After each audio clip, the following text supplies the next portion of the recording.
Pernah tidak kamu entry karena lihat candle impulsif? Kamu pikir market lagi trending nih, tapi ternyata cuman balancing. Terus posisi kamu langsung ke sweep. Atau sebaliknya, kamu tunggu retrace yang tidak pernah datang karena market ternyata trending yang sangat kuat. Hari ini aku akan jelaskan framework paling penting sebelum entry apapun. Jadi aku harap setelah video ini kamu nonton, kamu bisa mengerti market ini lagi trending atau lagi balancing. Sebelum mulai, kalau kamu mau belajar market dengan cara yang objektif dan sehat, kamu bisa join komunitas TWM di Discord gratis. Link ada di deskripsi. Semua konten yang aku bikin di channel ini 100% gratis. Jadi kalau kamu merasa terbantu, support kecil seperti subscribe atau like itu sudah sangat berarti. Nah, sekarang kita go back to chart. Ini adalah Bitcoin pair USDT di time frame 4 jam dengan TPO weekly. Aku pakai TPO weekly karena ini alat paling jelas untuk baca perilaku market, terutama secara macro flow. Kalau kamu menguasai hal ini, kamu tidak akan lagi entry buta atau ikut arah yang salah. Framework ini sebenarnya sederhana, tapi kebanyakan trader Indonesia itu justru skip fondasi ini dan aku tidak tahu kenapa. Entah ada mentor gadungan di luar sana, ya, aku nggak paham. Tapi yang jelas aku sudah 9 tahun ke belakang melihat bahwa market Indonesia ini tidak pernah berkembang, gitu.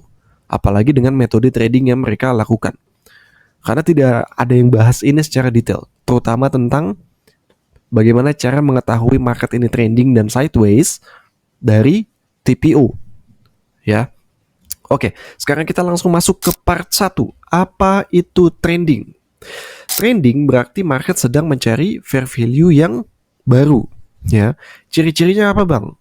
Nah, ini ciri-cirinya adalah profil yang memanjang atau elongated. Nah, elongated itu seperti apa? Jadi kalau kamu lihat volume profile ini memanjang. Nah, ini namanya elongated. Nah, ini salah satu ciri-ciri bahwa dia sedang ada indikasi dia di dalam trending market, ya. Yang kedua, value area geser ke satu arah. Nah, ini paling penting karena kenapa? Kalau kamu contek ke relevansi video sebelumnya, ini adalah value migration. Jadi kalau misalnya value-nya ini di atas dalam contoh di sini, lalu dia melakukan yang namanya apa? Value migration dari sini ke bawah, ya kan? Lalu dari sini ke bawah lagi. Nah, ini namanya apa? Ini adalah value area yang bergeser satu arah. Dan ini salah satu ciri-ciri dari trending market. Jadi perpindahan value ini kamu tahu bahwa seller agresi masuk di case ini kan bearish, ya. Jadi ini adalah part of the reason. Nah, terus yang ketiga, banyaknya single prints. Nah, single prints ini seperti yang sudah kujelaskan di video sebelumnya, bahwa ketika market ini bergerak terlalu cepat, maka candlenya itu akan membentuk apa? Inefficiency, ya kan? Makanya di situ terjadi adanya void atau lower volume nodes. Makanya di case ini ada single prints. Di sini juga ada single prints karena movement yang imbalance, ya. Ini movement yang sangat tidak efisien karena market bergerak terlalu cepat. Makanya dia meninggalkan area void. Oke. Nah, terus apalagi, Bang? Kalau tentang trending. Nah, kalau tentang trending, range-nya ini besar dan terus bergerak keluar dari value yang lama. Nah, jadi kalau kalian perhatikan, ini kan value yang lama, ya. Ini value area high-nya, ini value area low, price breakout ke bawah dan akhirnya dia meninggalkan value area yang lama. Setelah dia balancing sedikit dalam 1 minggu, dia mencoba initiative move ke atas, ternyata dia tidak ada acceptance dan dia akhirnya reject, makanya dia drop down kembali dan membentuk value area di bawahnya kembali, ya. Dan di sini artinya apa? Ini keluar dari value yang lama, ya. Dia masuk kembali ke area balance, ya kan, tapi ternyata dia breakout kembali keluar dari value area low dan ini artinya sedang ada bearish trend kalau arahnya ke bawah, ya. Kalau arahnya ke atas ya berarti sedang ada bullish trend. Kenapa begini, Bang? Ya artinya market ini tidak setuju dengan harga sebelumnya. Jadi dia bergerak untuk mencari area baru yang lebih adil. Nah, sekarang kita masuk ke part 2. Apa itu balancing?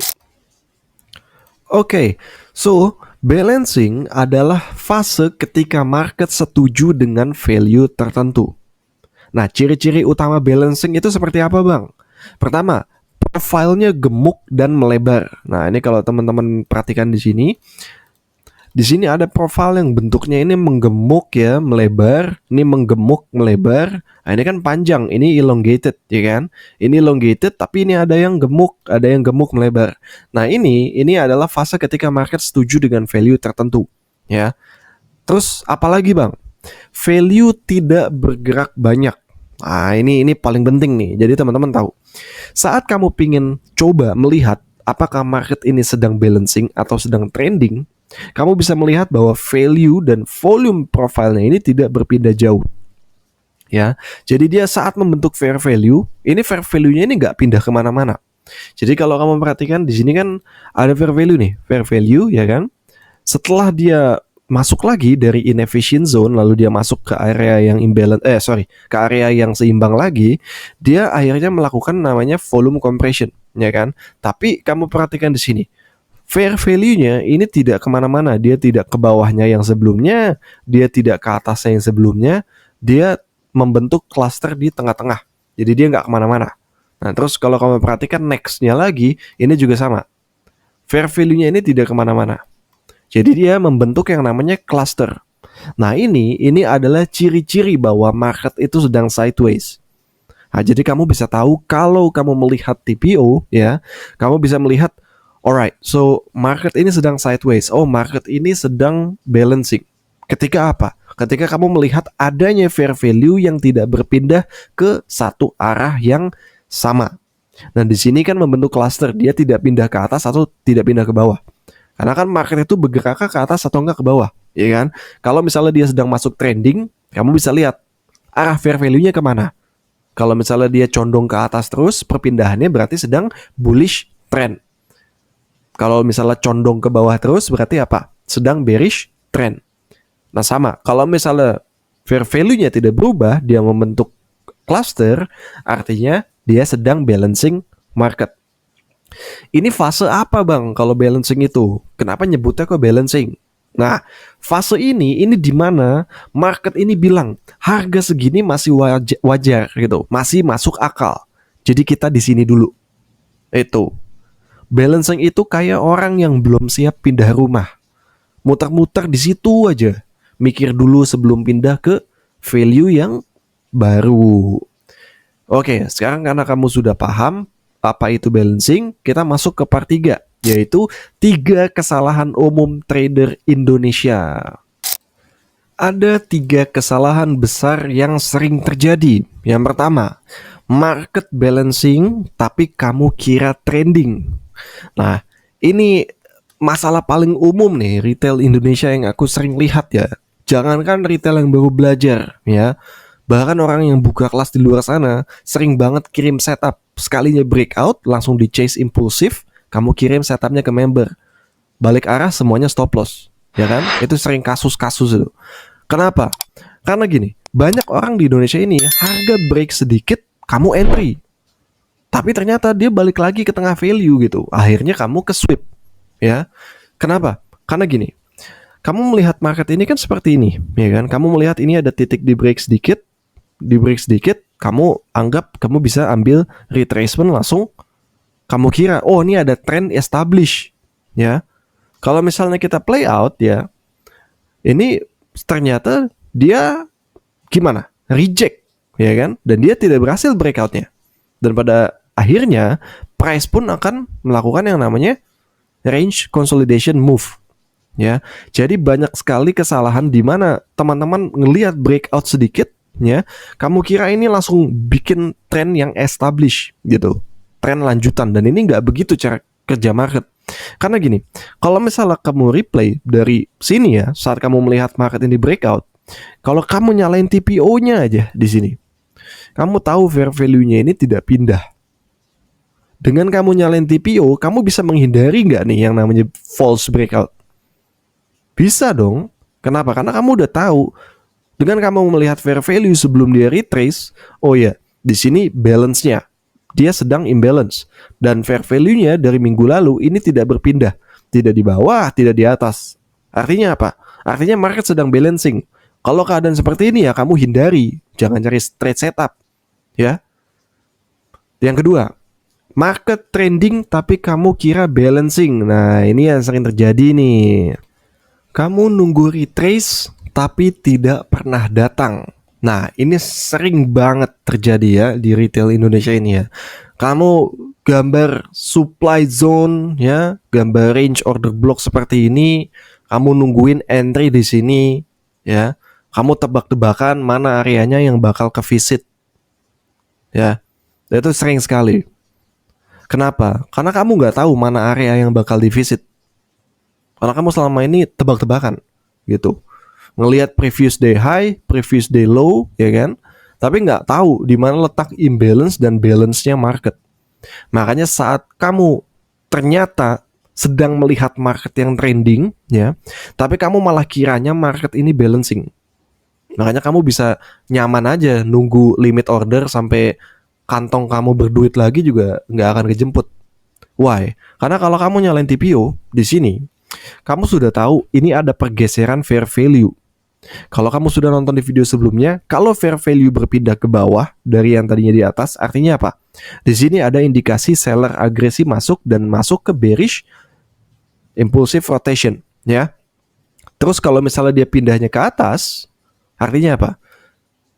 Berarti kan dia sedang masuk ke dalam bullish rotation impulsif, ya. Jadi di situ ada buyer agresi. Tapi di case ini sudah ngasih tahu kamu bahwa ada tren awal yang sedang ingin terbentuk, yaitu apa? Tren bearish momentum. Di sini indikasinya dari mana, Bang? Ya ini, fair value-nya sudah pindah ke bawah. Kalau kamu matiin TPO, ya kan? Kamu nggak tahu TPO, kamu nunggu limit order ini mau sampai kapan kejemput? Kalau ternyata kamu tahu di sini ada TPO, di sini ada key levelnya, di sini ada value area low di minggu lalu, ya kan?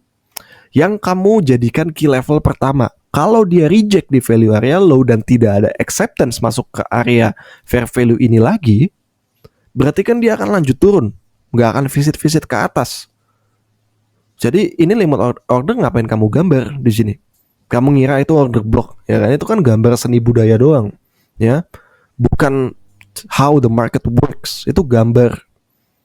Jadi kamu jangan salah paham sama area-area itu ya, karena kamu harus paham dulu dari volume dan fair value-nya. Di case ini aja kan fair value udah ke bawah. Kita cuma mau tahu apa, Bang?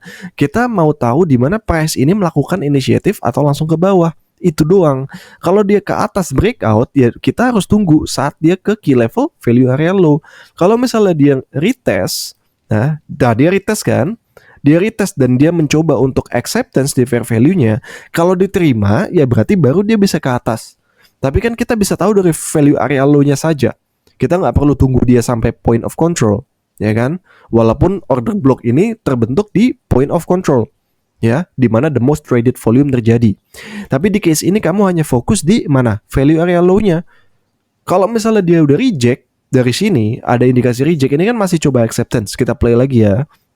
Nah, ternyata dia reject, ya kan? Ada bearish impulsif nih. Bearish impulsif datang.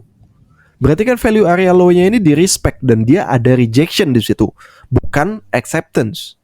Terus ini order block, kamu ngapain di sini? Kamu masih gambar ontang-anting aja ini sampai nanti Bitcoin ke bawah gitu.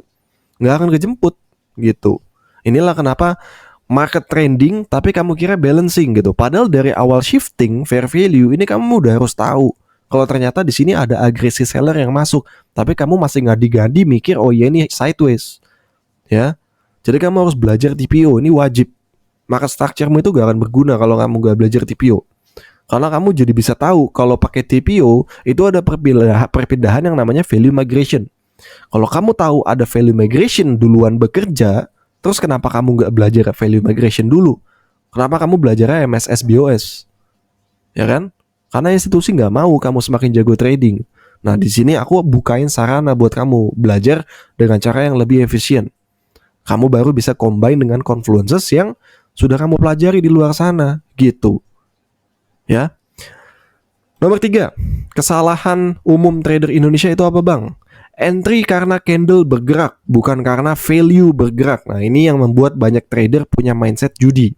Ya, saya kira hampir 97% dari retail Indonesia itu seperti itu ya mindsetnya. Karena tidak paham struktur value. Ini yang sangat bahaya.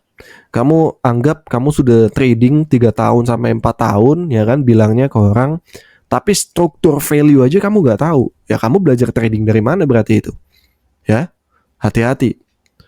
Praktisi itu nggak perlu punya sports car ya. Kamu itu harus lihat praktisi itu dari ilmunya. How the market works properly. Ya, bukan karena order block, bukan karena support sekali lagi. Jadi kamu harus tahu yang namanya struktur value. Karena apa bang? Candle itu cuman hasil. Value itu alasannya. Kalau kamu hanya lihat candle, sama saja seperti menilai orang cuman dari foto profil. Ya. Jadi dunia asli sama dunia trading itu jangan disamain, fams. Kalau kamu sering lihat orang dari foto profil dan menilai, ya, kamu jangan lakuin itu di market. Kamu akan jadi liquid setiap hari. Bisa janji saya itu. Nah, sekarang di part 4, kenapa value bisa berpindah? Value pindah ketika market menemukan area harga yang lebih adil. Ya, jadi kamu tahu kenapa market ini bergerak ke atas ke bawah. Ya, karena value pindah ini ketika market menemukan area harga yang lebih adil. Pendorongnya apa bang? 1, tekanan order kuat itu sudah pasti. Yang kedua, rejection tegas dari value lama. Di case ini rejection value area low. Imbalance yang belum terselesaikan, ya. Yang keempat, atau tidak ada lagi transaksi berarti di value yang lama. Nah, market ini adalah mesin untuk mencari fairness atau keadilan, bukan mesin untuk cari tren. Ya, tren itu establish karena ada keadilan yang saling tumpang tindih, di mana dia dari balance ke imbalance, terus dari imbalance ke balance. Ya, jadi kalian paham kenapa value ini bisa berpindah dari 4 faktor tadi. Nah, sekarang kita masuk ke part 5. Cara menentukan trending versus balancing dalam 10 detik. Ya, nggak 10 detik juga sih. Tapi kamu bisa cek 3 hal juga. Di sini yang pertama, apakah value area high, point of control, value area low ini geser satu arah? Nah, ini yang tadi. Jadi kalau misalnya dia sudah ada indikasi seperti ini kan lihat value area high, point of control, value area low ini geser satu arah apa enggak? Kalau kamu lihat dari sini ke bawah ya kan, berarti ini kan geser satu arah. Berarti kalau iya, ini ada trend establishment.